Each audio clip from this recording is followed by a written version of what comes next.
여러분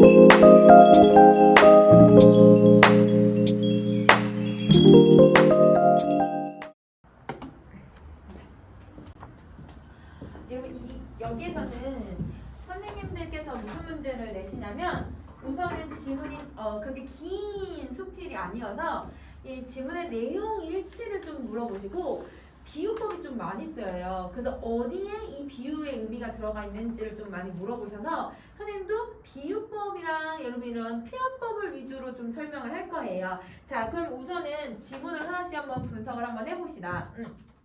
자, 제일 처음 1문단. 자, 여기 오늘은 당신이 가르쳐준 태백산맥 속에 소강리 소나무 숲에서 이 엽서를 띄웁니다. 그럼 여러분 지금 화자는 당신이랑 이야기를 주고 받았던 것 같아. 그러면 이 당신이 바로 뭐에 해당하는 거냐면 요게 여러분 이 글의 독자라고 생각을 해주시면 돼요. 엽서를 띄운다고 했으니까. 그러면 여러분 첫 번째 엽서를 받는 특정 독자일 수도 있고요. 그럼 뭐 내가 뭐 좋아하는 사람일 수도 있고 나한테 이걸 얘기를 해준 여러분 뭐 부모님께 이걸 편지를 보낼 수도 있고 아니면 당신이라고 했으니까 뭐 알게 된 지인에게 보낼 수도 있는 거고 특정 대상으로 보셔도 되지만 뭘로도 봐도 되냐면 이 글을 읽고 있는 우리 모두를 가리킬 수도 있잖아. 그래서 여러분 불특정 다수를 얘기하기도 해요. 그래서 이 글을 읽게 되면 불특정 다수의 독자들을 얘기할 수도 있다. 그래서 이 당신은 지금 여러 사람의 독자로 얘기할 수 있고 그러면 이렇게 독자를 설정해서 글을 읽다 보면 여러분 우리 어떤 효과를 얻을 수 있냐면요. 좀 더 독자와 상호작용을 하면서 독서를 할 수 있게 돼요. 그래서 여기서는 이거를 사용했을 때 얻을 수 있는 효과는 여러분 독자와의 상호작용을 좀 더 수월할 수 있게 해주고 독자에게 여러분 공감을 형성할 수 있게 도와주는 역할을 한다. 그래서 여러분 여기서는 이런 기능을 가지고 있구나 라고 생각해 주시면 되고요. 자, 그 다음에 이 글은 여러분 엽서를 쓰고 있다라고 했으니까 여러분 이 엽서라는 말을 통해서 이 글은 서간체 형식을 띠고 있구나. 이걸 정리할 수 있을 것 같아. 서간체 형식을 띠고 있다. 자, 그 다음에 다시 할게요. 아침 햇살에 빛나는 소나무 숲에 들어가니 당신이 사람보다 나무를 더 사랑하는 까닭을 알 것만 같습니다. 여러분 이거 제목에 나왔던 거다. 당신이 나무를 더 사랑하는 까닭. 이거 나왔잖아요. 그러면 여러분 이 더 사랑하는 까닭이 제목과 동일한 부분이기 때문에 제목의 의미를 여러분이 찾아주셔야 될 것 같아요. 왜 이 사람은 자연을 더 사랑하고 있을까? 이걸 한번 찾아보자. 200년, 300년, 더러는 500년의 풍상, 시련과 고난이라는 뜻이야. 자, 이 시련과 고난. 우리 저번에 고전시가에서 풍하고 상자, 설이상하고 바람풍자를 쓰면 이게 고난을 얘기했었잖아요. 그래서 고난을 겪은 소나무들이 골짜기에 가득합니다. 그 긴 세월에 온전히 바위 위에서 버텨온 것에 이르러서는 차라리 경이에 다다랐습니다. 그럼 여러분 얘네들이 이 풍상을 겪어오고 더더구나 얘들아 그냥 땅에서 자라는 게 아니라 바위 위에서 자라고 있대요. 그럼 바위 위에서 자라고 있다는 건 척박한 환경임에도 불구하고 잘 자라고 있는 이 나무의 모습을 보여주고 있는 거잖아. 그래서 척박한 환경에서 또 잘 자라는 모습을 보여줘.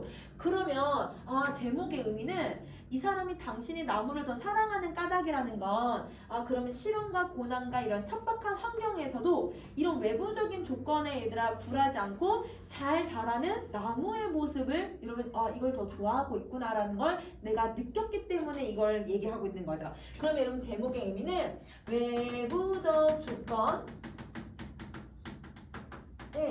굴하지 않고 자라는 소나무의 가치를 내가 경험했기 때문에 제목을 이렇게 삼을 수 있는 거야. 그 가치를 내가 인식했기 하였다라고 하는 걸 당신이 나무를 더 사랑하고 있구나라고 하는 것을 표현하고 있는 거죠. 자, 그럼 여러분 여기서 경이로웠다라고 하는 이유는 너무 놀랍다. 그 놀라운 이유가 바로 여러분 이 골짜기에 새가 가득하고 바위에 얘들아서 자라고 있는 것도 경이로움을 나타내고 있다라고 생각해 주면 될 것 같아. 골짜기에 얘들아 이렇게 아주 오래된 소나무들이 자라고 이런 바위 위에서도 자라고 있는 게 이게 대단하다. 자, 그 다음 바쁘게 뛰어다니는 우리들과 달리 여러분 우리들과 달리라고 했으니까 소나무하고 우리하고 차이점이 생기는 것 같아요. 자, 신발 한 켤레의 토지에 서서 이처럼 우람할 수 있다는 게 충격이고 경이로웠습니다. 그럼 여러분 경이었다 계속 반복해서 얼마나 이 사람이 놀랐는지를 표현을 해주고 있는데요. 자, 그럼 여기서는 우리는 이렇게 한번 봅시다. 소나무하고 우리하고 이렇게 비교를 하고 있는 것 같아. 자, 여러분 소나무하고 우리는 어떤 모습을 가지고 있냐면 소나무는요 한 곳에 정착해서 500년 이상을 생활을 했어요. 그럼 여러분 한 곳에 오랜 시간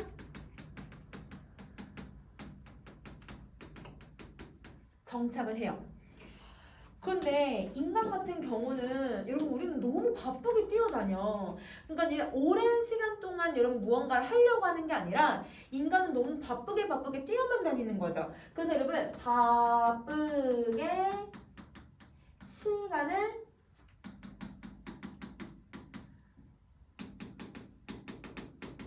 보내고 있어요.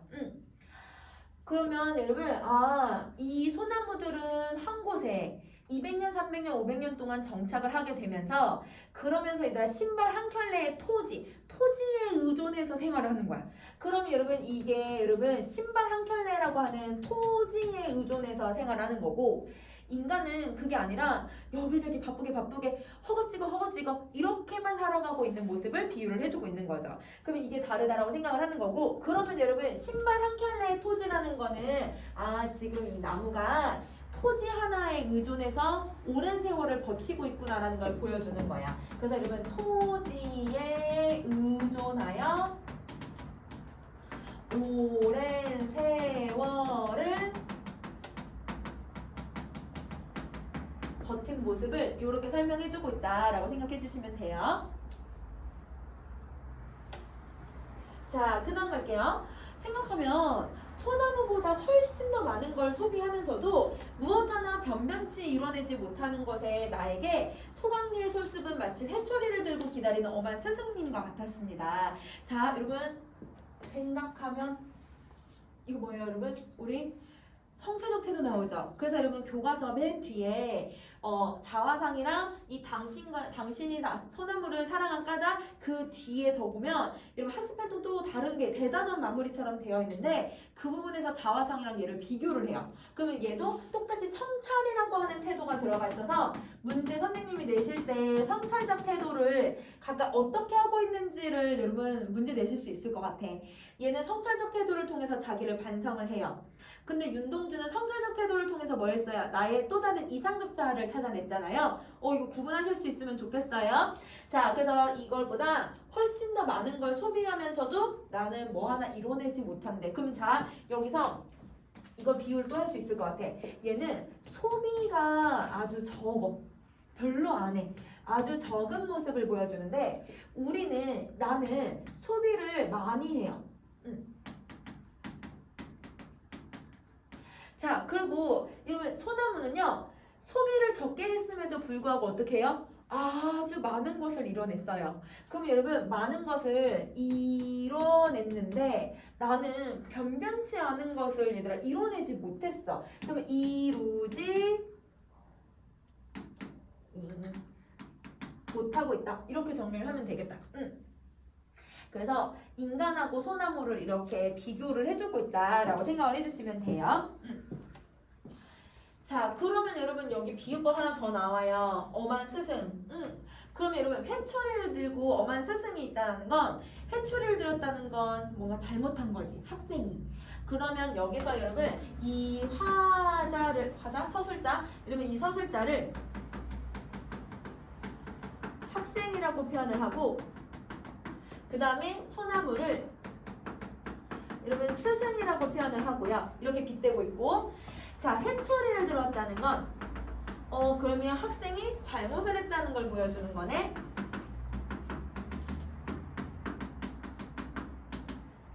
그래서 지금 이 화자가 서술자가 아주 자기 잘못을 뉘우치고 있구나라고 하는 걸 알 수 있게 해주는 것 같아. 그러면 이 비유적 표현을 통해서 이 비유를 통해 뭘 하고 있냐면 반성하고 있다 이렇게 내용 정리를 해주시면 되겠죠?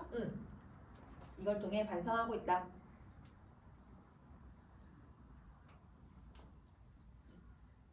오케이. 자 그럼 감사하셨으면 여러분 우리 그 다음 것도 한번 가볼게요. 그 다음 두 번째 문단. 어젯밤 별 하나를 볼 때마다 100원씩 내라던 당신의 말이 생각이 난대. 그럼 여러분 여기서 계속 당신이 했던 말들을 내가 계속 생각하면서 글을 쓰거든요. 자, 당신의 말이 생각한다라는 건 그러면 그 당신이 말했던 내용들을 내가 생각하고 그거를 글에다 적용하고 상호작용을 하고 있다고 생각을 해주면 돼. 그래서 독자와 상호작용을 하고 있다. 독자와 상호작용. 자, 오늘은 이 소나무 한 그루를 볼 때마다 돈을 내야겠지요. 왜냐면 별을 볼 때마다 100원씩 내야. 왜냐면 이 자연은 너무 예쁘잖아.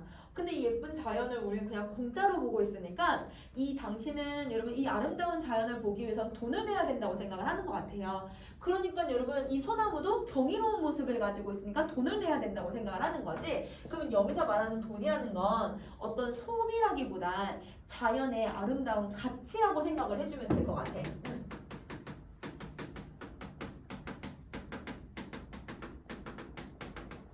자연의 이런 아름다운 가치를 나는 돈으로 내야겠다 이렇게 얘기를 하는 거예요. 사실 서울에서는 그보다 못한 것을 그보다 더 비싼 값을 치르면서 살아가고 있다는 생각이 듭니다. 그럼 여러분 그보다라고 했으니까 이게 별과 소나무라고 생각을 해주시면 돼요.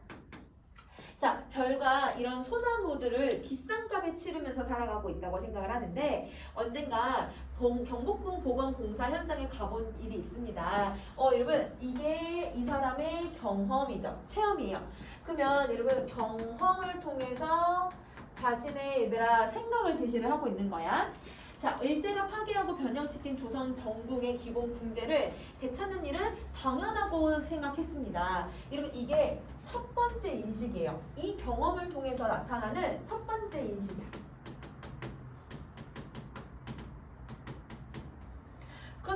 그러나 막상 오늘 이곳 소강리 소나무에 와서는 여러분 소강리 소나무에 와서 왔잖아요. 이 소강리 소나무에 와서 본 거는 경험이에요. 경험이에요. 그러면 이 경험을 통해서 내가 이런 생각을 한 거는 반성하게 된대. 경복궁 복원에 소요되는 나무가 원목이 200만 재, 11톤 트럭으로 500대라고 하는 엄청난 양이라고 합니다. 그러니까 와, 이 소나무를 이렇게 아름다운 소나무를 이렇게 우리가 소비하고 있다고? 라고 생각을 하니까 이 경험이 여러분 두 번째 인식을 만들어내네요. 그러면 인식에 뭐가 나타나면 변화가 나타난다. 이렇게 정리해 주시면 돼요. 인식의 변화가 나타난다. 그럼 정리 한번 해볼게.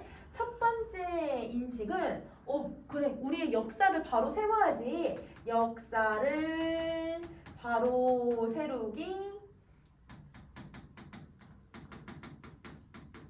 이렇게 생각을 했는데 두 번째는 아니네. 이렇게 우리가 경복궁을 되살리기 위해서 이건 필요하긴 하지만 자연을 굳이 이렇게 훼손하면서까지 이렇게 해야 되나? 그래서 여러분 자연 훼손에 대한 인식을 하게 된 거죠.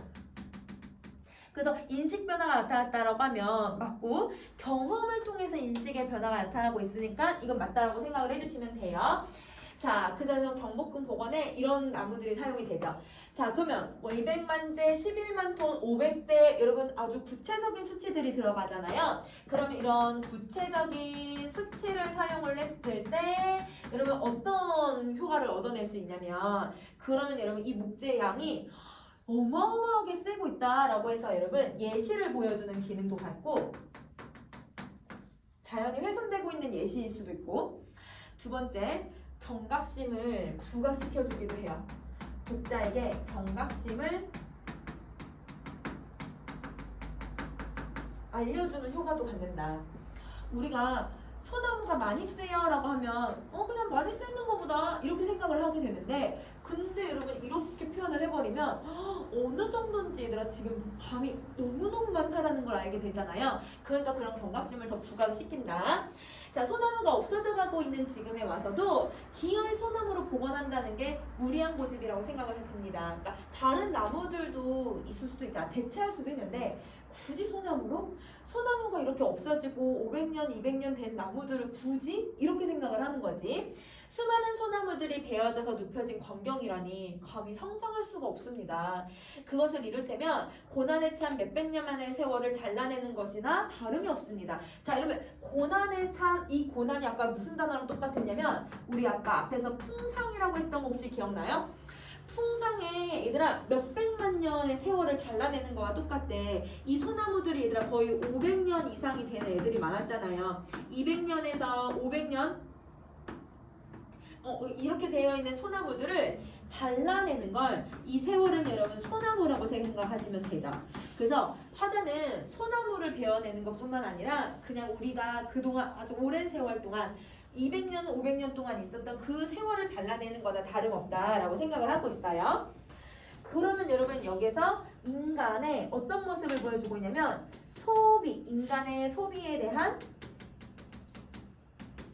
부정적인 혹은 비판적인 인식을 보여주고 있다. 이렇게 정리를 해주자. 부정적이고 비판적인 인식을 보여주고 있다.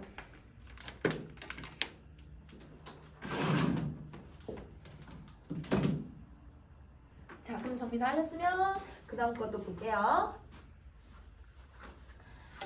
자, 그 다음에 우리가 생각 없이 잘라내고 있는 게 어찌 소나무만이겠습니까?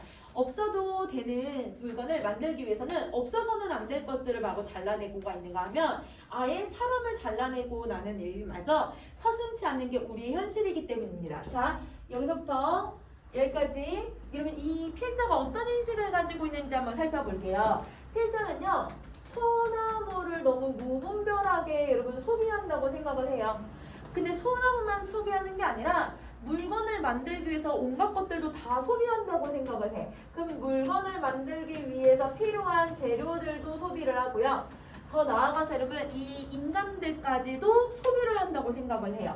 그래서 여러분 사람을 잘라내는 것까지 얘기하고 있다. 그러면 여러분 지금 인식이 그냥 나무에서, 자연에서, 사물에서 인간으로까지 그럼 문제 제기를 이렇게 사람들까지 잘라내고 있는 문제 제기를 어떻게 하고 있냐면 여러분 인식의 확장을 통해서 보여주고 있다.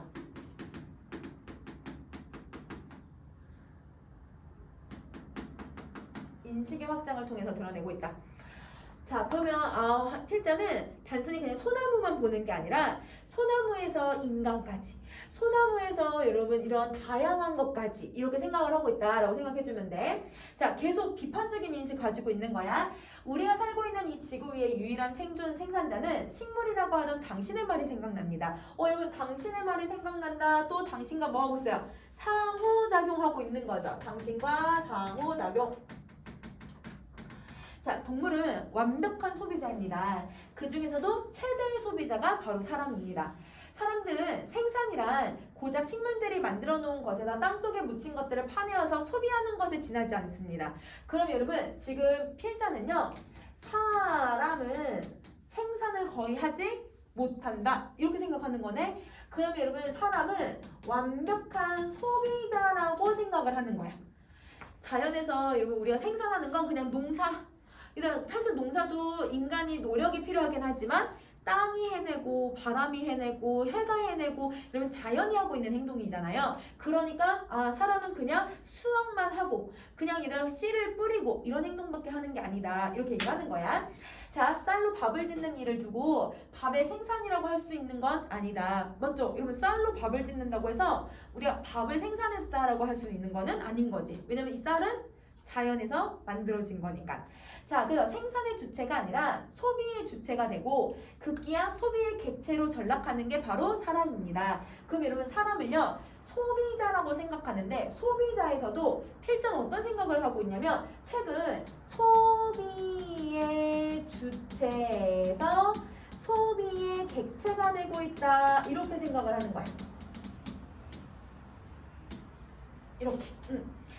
자, 여러분 소비의 주체라고 하면요. 내가 직접 소비를 해야지 이런 건데 소비의 객체라고 하면 이게 어떤 뉘앙스냐면 굳이 얘들아 우리가 뭐 물건을 사지 않아도 되는 거를 여러분 우리 가끔 충동 구매를 하는 경우들이 있어. 막 얘들아 광고를 보거나 아니면 얘들아 내가 생각하지 않았는데 갑자기 그런 적 없니? 선생님은 가끔 홈쇼핑 보다가 무의식 중에 내가 번호를 누르고 있더라. 그러면 아니면 인터넷 쇼핑을 하면서 무의식 중에 장바구니에 계속 이걸 넣어놓더라고요. 진짜 쓸데없는 것들도 있거든요. 정말 필요하지 않은 건데도 그 순간 얘들아 그냥 내가 광고를 보면서 막 현혹돼가지고 그걸 구매하는 경우들도 있는 거야. 그럼 내가 내 의지에서 뭔가 물건을 사는 것이 아니라 여러분 내가 물건을 누군가에 의해서 이렇게 객체로서 소비를 하고 있다는 거죠. 그래서 여러분 이 사람들은 이제 주체에서 객체까지 변하고 있다라고 설명을 하는 거야. 당연히 여러분 생산의 주체는 될 수가 없는 거고. 자, 그래서 자연을 오로지 생산의 요소로 규정하는 경제학적인 폭력성이 이 소강리에서만큼은 분명하게 부각되는 곳이 달리 없을 것 같습니다. 자, 그럼 여러분 여기서 자연을 오롯이 생산의 요소로 규정하는 경제 폭력성, 이 말은 무슨 말이냐면요.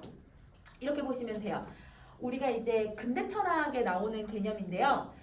자연은 인간보다 열등하다고 생각을 해. 인간은 우월하다고 생각을 해. 그래서 인간은 자연을 훼손해도 된다라고 생각을 해요. 그래서 여러분 이 인간은 여러분 우월한 존재고 자연은 열등한 존재이기 때문에 인간이 여러분 이 자연을 여러분 이거를 소비해도 된다고 생각하고 여러분 이 자연을 훼손해도 된다라고 생각을 해요. 훼손한다고 생각을 해요. 그런 것이 바로 여러분 경제학적 폭력성이에요. 내가 경제학으로 봤을 때 훨씬 더 인간이 소비하는 게 더 유리해. 인간이 이렇게 소비하고 훼손하는 건 당연한 거야. 이렇게 생각하는 게 경제학적 폭력성이라고 생각을 해주시면 돼요. 그러면 경제학적 폭력성의 조금 개념을 정리하면 얘 같은 경우는 여러분 이기적으로만 인간을 위해서로만 이기적으로 소비를 하는 인간의 폭력성 이걸 얘기를 해.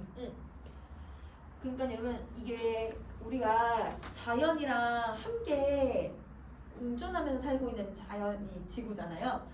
인간이 너무 무분별하게 얘들아 파괴하고 무분별하게 얘들아 개발을 했을 때 자연은 훼손될 수밖에 없어. 근데 이런 자연이 훼손되면 여러분 사실은 이게 누구에게 돌아오는가요? 우리에게 돌아오는 거거든요. 그걸 생각하지 않고 단순히 바로 앞에 있는 개발해서 내가 돈을 벌 거야 라고 하는 이 이익만 생각하는 이 인간의 폭력성, 이게 경제학적 폭력성이라고 얘기를 해요. 이거를 소강리에 와서 나는 인식하게 되었다 라고 얘기하는 거야. 자, 그 다음 거 가보자. 자, 그 다음 산판일을 하는 사람들은 큰 나무를 베어내는 그루터기에 올라가지 않는 게 불문율이라고 되어 있습니다. 여러분 혹시 그런 거 아세요? 옛날에 여러분 막 사극 같은 데 보면 나무가 이렇게 있으면 나무에다가 막 천을 막 묶거나 빨간색, 파란색, 흰색 천을 막 묶어놓고 여기다가 막 얘들아 제사상을 이렇게 차려놔가지고 여기 막 제사를 하는 그 제단이 여러분 나무에 제단이 있는 경우들이 있거든. 그럼 이 나무가 여러분 이제 신성시되어 있는 여러분 대부분 신선 아니면 여러분 신이 깃들어져 있다라고 생각하는 경우가 많아. 그래서 당나무라고도 표현을 하는데요. 그러면 이 나무에 얘들아 내가 나무를 베어냈어. 나무를 베어냈기 때문에 그 나무에도 신이나 혹은 여러분 자연의 어떤 이치가 들어가 있다고 생각하는데 이걸 잘라냈으니까 여러분 거기 잘라냈다가 또 사람까지 올라가면 신을 노하게 한다고 생각을 하는 거야. 그러니까 여러분 이걸 올라가지 않는다. 그루터기에 올라가지 않는다라고 얘기를 해. 자, 그리고 잘린 부분에서 올라오는 이 나무의 노기가 사람을 해치기 때문이라고 생각합니다. 어찌 노하는 게 소나무뿐이겠습니까? 온 산천의 아우성이 들리는 듯 합니다. 그럼 일단 온 산천의 아우성이라고 했는데요. 산에서 아우성을 쳐요, 얘들아? 산이 막 얘들 울고 있니? 강이 울고 있나요? 그건 아니죠. 여기서는 의인법을 사용을 하고요. 이 의인법을 통해서 뭘 드러내냐면요. 인간의 폭력성을 드러내요. 어떤 폭력성을 드러내고 있냐면 나무를 이렇게 무분별하게 사람들이 베어내면 나무에 대해서 사람들이 화를 내네. 나무가 화를 내네. 근데 이게 이제 산천에까지 사람들이 무분별하게 훼손을 하다 보니 산천이 아우성을 내고 있네. 그래서 여러분 이 인간의 폭력성이 나무에서 산천이라고 하는 자연으로 확대되어서 제시하고 있다라고 생각을 해주시면 돼요. 그러니까 여러분 인간은 자기의 이익을 위해서는 이런 자연이나 나무를 다 훼손하는 그런 존재다 이렇게 비판하고 있는 거야. 자, 당신의 말처럼 일단 당신의 말처럼이라고 했으니까 또 뭘 하고 있냐면 상호작용을 또 하고 있네. 상호작용을 하고 있고요. 당신의 말처럼 소나무는 우리의 삶과 가장 가까운 자리에서 우리와 함께 풍상을 겪어온 혈육 같은 나무입니다. 여러분 혈육 같은 나무라고 했으니까 직유법을 쓰잖아요. 그만큼 우리나라 전통에서 가까이 했던 나무다라고 생각을 해주면 돼. 그래서 전통적으로 가까이 한 나무.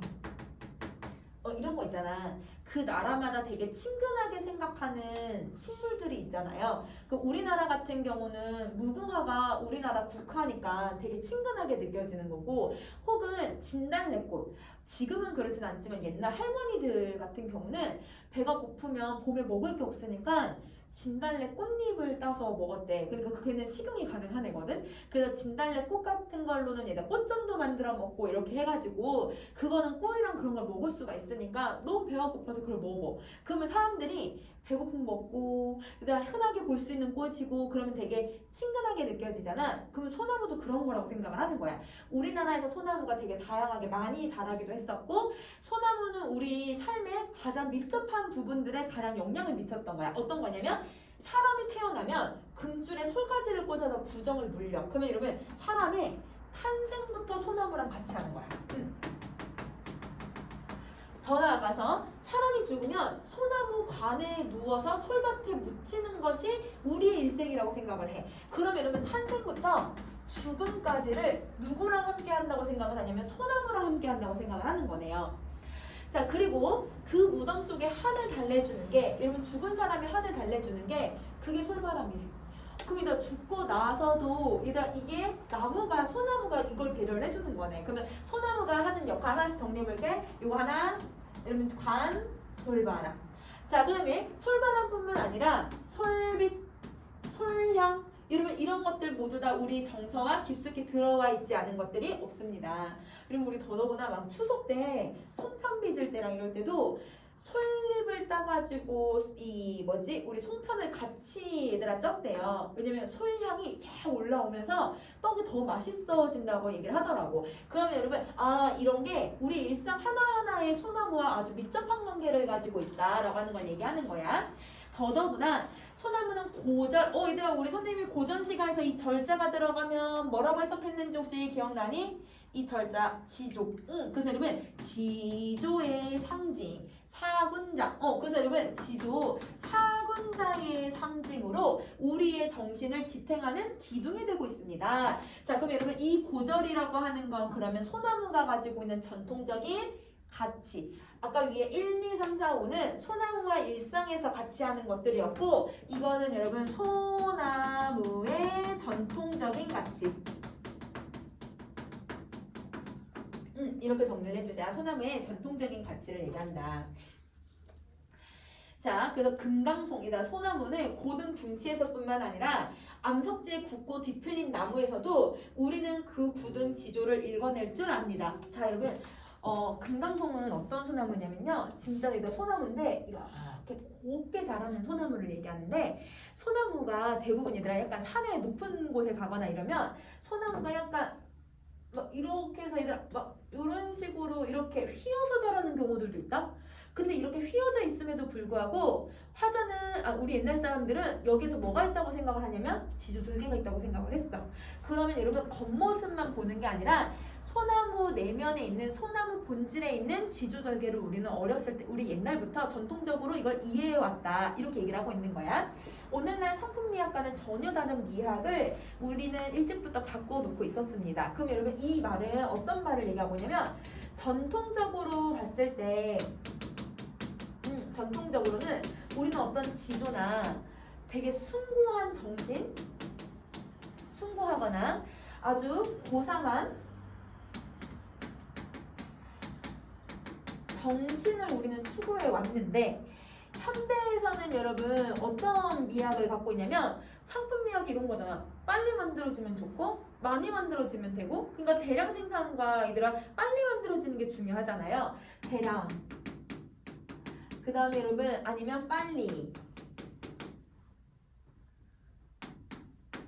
아니면 여러분 또 뭐도 하냐면 현대에서는 우리 현대 문명에서는 대량이나 빨리나 아니면 아까 같이 이기적인 소비 에이 왜 이렇게 적선이냐 계속 이기적 자 그럼 이기적인 소비 자 여러분 이기적인 소비라는 건 여러분 인간을 위해서면 자연이나 이런 걸 다 훼손해도 되는 거 이렇게 정리를 해주시면 될 것 같아요. 자 그 다음 거 한번 보자.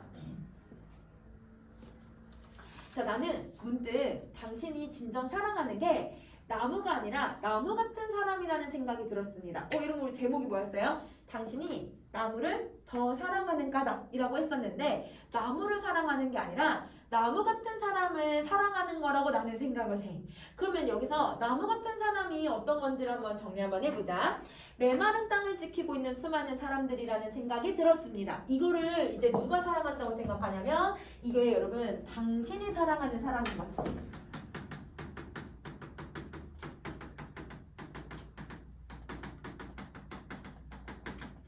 그러면 당신이 사랑하는 사람들은 메마른 땅을 지키고 있는 사람들인데요. 이 메마른 땅을 살고 있는 사람들은 어떤 모습을 보여주고 있냐면요. 소나무처럼 문명의 발달, 물질 문명 속에서 여러분 이 폭력을 견디면서 살아가는 사람들이라고 생각을 하는 거야. 그래서 여러분 소나무처럼 문명의 폭력성을 버티며 사는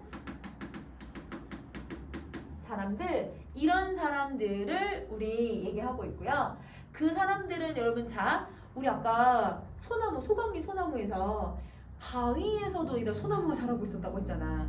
아주 얘들아 억척 같은 여러분 아주 힘든 그런 곳에서도 메마른 땅에서도 소나무가 자라났잖아요. 근데 그 소나무는 200년, 300년, 500년 동안 생활을 하면서 아주 가치 있게 자라왔는데 그러면 이게 여러분 사람이랑 소나무랑 동일하다고 한다면 이런 여러분 억척스럽고 메마른 이런 땅에서 사는 이런 사람들은 가치 있는 삶을 살고 있다는 거네.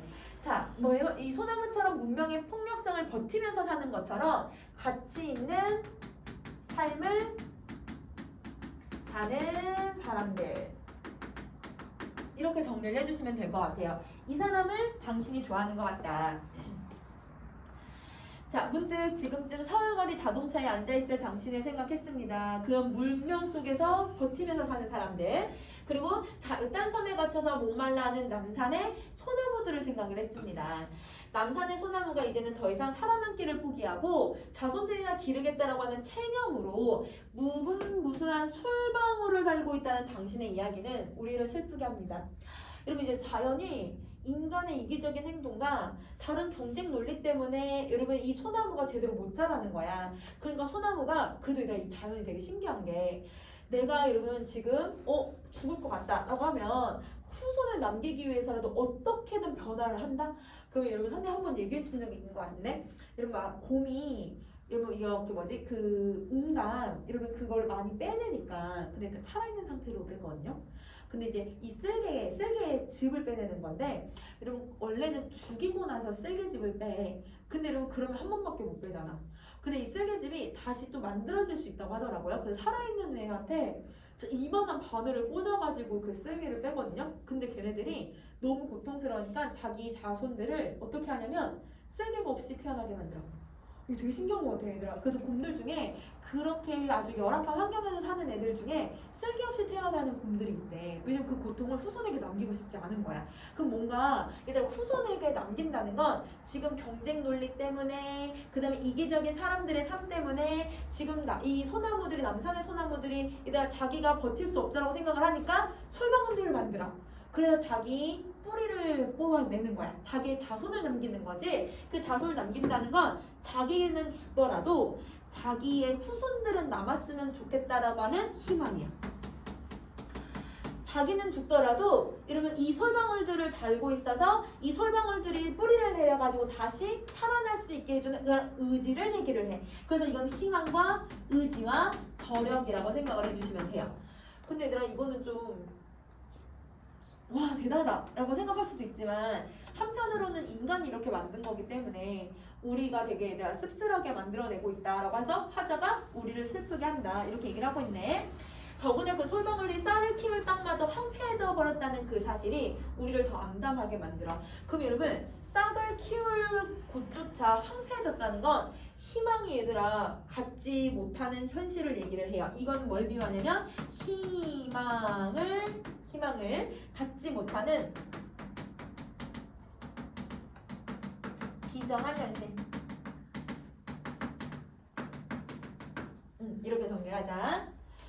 자, 그러나 그보다 더 무서운 건 아카시아와 하리옵스의 침습이라니 놀라지 않을 수가 없습니다. 그럼 여러분 이렇게 보시면 돼요. 나무들도 여러분 좀 생존을 하기 위해서 이렇게 나무가 있고 이렇게 옆에 나무가 있어. 그럼 여러분 나무가 이렇게 자라면서 여기 얘들아 옆에 나무랑 부딪히면 싸워야 되는 거잖아. 그래서 가지를요 이렇게 옆으로 빼거나 아니면 여러분 여기까지만 자라고 더는 안 자란대요. 근데 이 나무들 중에선 얘들아 되게 하렵스들이나 아니면 좀 힘이 좀 센 애들은 옆에 나무를 계속 침범해서 옆에 나무가 햇빛을 못 보게 만들어 버리는 거야.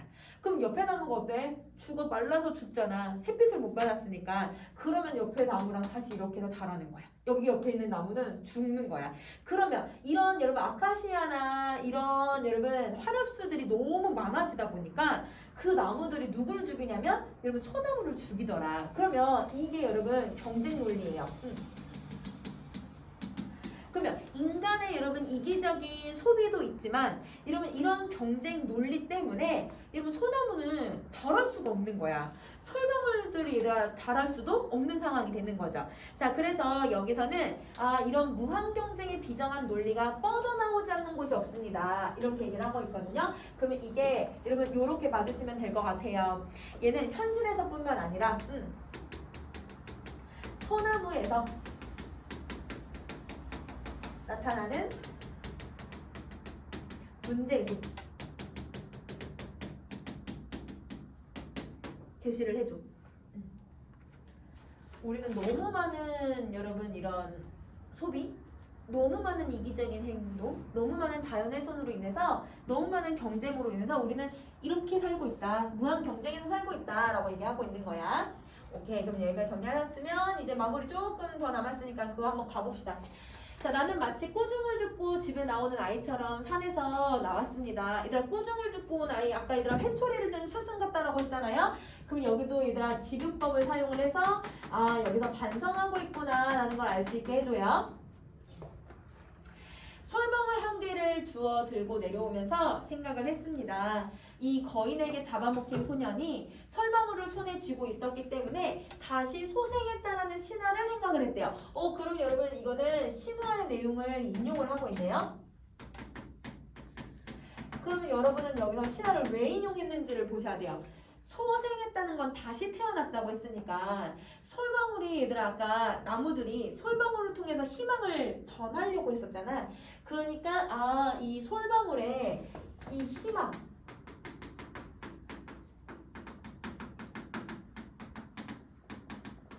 이거를 드러내려고 여러분 신화를 인용하고 있다. 당신이 나무를 사랑한다면 솔방울도 사랑해야 된다. 왜? 솔방울이 나중에 자라서 또 소나무가 될 거니까 그 희망도 사랑해야 된다고 생각하는 거지. 무수한 솔방울들의 끈질긴 저력을 신뢰해야 합니다. 그러면 여러분 솔방울에는 희망과 어떤 내가 바라는 모습이나 의지나 저력이 있다라고 생각을 하고 있는 거야. 자, 그래서 이렇게 내용을 정리해 주시고 마지막 부분 갑시다. 언젠가 붓글씨로 써드렸던 글귀를 엽서 끝에 적습니다. 그럼 여러분 엽서를 편지 마무리하고 있어요.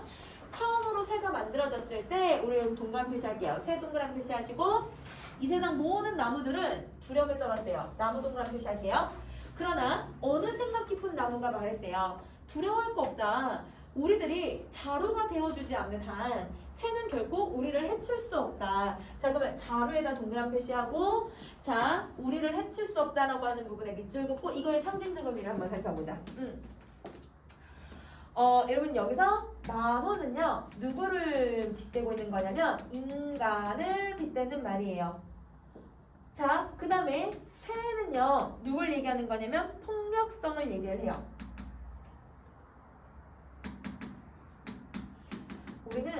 여러분 사람은 폭력에 다 두려워하고 있는 거 맞아. 나는 때리는 거 안 무서워. 얘들아 당연히 맞다 보면 당연히 무서워. 얘들아 그 다음에 우리가 얘들아 전쟁 하다 보면 당연히 무서워지는 거야. 그럼 여러분 이런 폭력에 인간은 벌벌벌벌 떨게 되는데 그런데 여러분 자루가 되어주지 않으면 이라고 했거든요. 그러면 자루라는 건 어떤 도구를 얘기를 해요. 도구. 그러면 이렇게 생각을 해보자. 자, 우리가 도구가 되어주지 않으면 새는 결코 우리를 해칠 수 없다라고 하는 건 인간이 무분별하게 폭력을 가하지만 않고 인간이 얘들아 인식을 바르게 한다면 절대 폭력에 당하지 않을 거다. 이걸 빗대고 있는 말이야. 자, 우리 만약에 이렇게 보자. 이렇게 여러분 도끼가 있어요. 이 도끼가 있으면 도끼는 나무를 다 베어버릴 수 있잖아요. 근데 이 도끼를 만드는 이 쇠가 여러분 누구가 만들어줘요? 나무로 만들었거든? 그러면 여러분 이 나무가 되어주지 않으면 이 쇠만 가지고는 여러분 절대 나무를 벨 수가 없잖아요. 그러니까 그걸 얘기를 하고 있는 거야. 그러면 우리를 해칠 수밖에 없다는 건 인간이 스스로 폭력의 주체가 되지 않도록 경계해야 한다.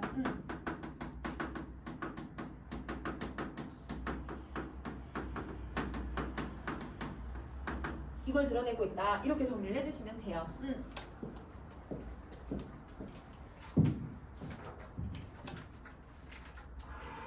자, 그러면 여러분 우리 빈칸을 한번 정리 한번 해볼까요?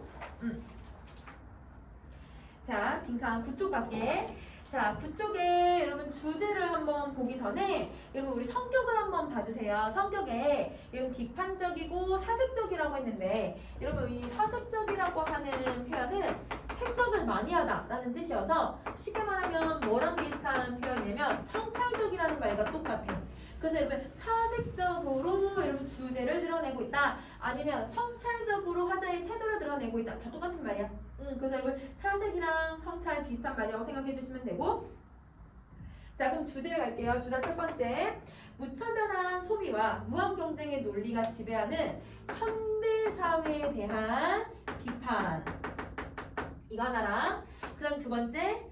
소나무처럼 살아가고자 하는 그런 삶의 자세가 필요하다. 여러분 소나무 센 곳, 얘들 아주 척박한 곳에서도 생활을 하잖아요. 그죠? 그리고 여러분 이 소나무는 아주 오랜 세월 동안 소비하지 않고도 살아갈 수 있잖아요. 그리고 얘가 힘들면 뭘 해요? 솔방울을 떨어뜨린다? 그러면 희망을 가지면서 생활을 하고 있으니까 그런 삶을 배워야 한다라고 얘기하고 있는 거야. 자, 그 다음에 그 아래 사회적 상호작용을 한번 보자. 이것도 교과서에 들어간 부분이라서 정리 한번 해볼게요. 자, 우선 첫 번째. 사회적 상호작용으로서의 쓰기는요. 여러분 글을 쓰는 거는 독자랑 대화를 나누는 과정이라고 생각을 하고 있어요. 자, 이걸 이렇게 보시면 돼요. 작품이라고 하는 여러분 매개를 통해서 이 매개를 통해서 작가가 독자에게 말을 건네. 그럼 독자도 이거를 여러분 글을 읽으면서 생각하고 혹은 여러분 다른 사회적인 행동을 하고 있다면 이게 여러분 상호작용이라고 생각을 하는 거예요. 작가가 쓴 작품을 독자가 읽고 독자도 그걸 통해서 사회적인 행동을 하고 있으면 이거를 여러분 상호작용이라고 한다. 이렇게 생각을 해주면 될 것 같아. 그러면 여러분 여기서 글을 쓸 때 고려해야 될 거는 독자가 당연히 어떤 사람인지를 고려를 해야 되고, 그럼 이거는 독자를 어떻게 고려를 한 거예요? 지금 현대사회를 살아가고 있는 사람들이 되는 거지. 그래서 여러분 그 독자의 특성에다가 이 작품 적용 한번 해보자. 현대사회를 사는 사람.